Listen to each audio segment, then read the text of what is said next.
Hi friends, welcome back to Mamata Mahesh YouTube channel. ఈరోజు మనం గోంగూర curry ఎలా తయారు చేసుకోవాలో చూసేద్దాం రండి.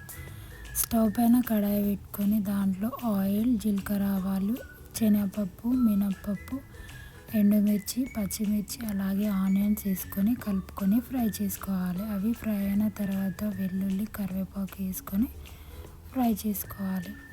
అవి ఫ్రై అయిన తర్వాత దాంట్లో రెండు చిన్నవి టమాటోస్ చిన్నగా కట్ చేసుకొని వేసుకోవాలి.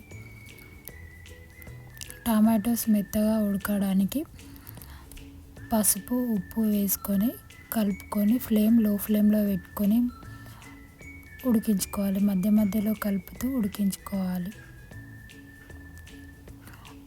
టమాటోస్ మెత్తగా ఉడికిన తర్వాత దాంట్లోకి గోంగూర వేసుకొని కలుపుకొని మూత పెట్టుకొని లో ఫ్లేమ్లో పెట్టుకొని మెత్తగా ఉడికించుకోవాలి.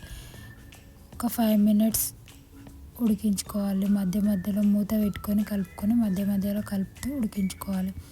గోంగూర ఉడికిన తర్వాత దాంట్లోకి కారం వేసుకొని కలుపుకొని గోంగూర ఉడికించుకోవాలి. ఉడికిన తర్వాత దాంట్లో ధనియా పౌడర్, కొత్తిమీర వేసుకొని కలుపుకొని స్టవ్ ఆఫ్ చేసుకోవడమే. అంతే అండి, గోంగూర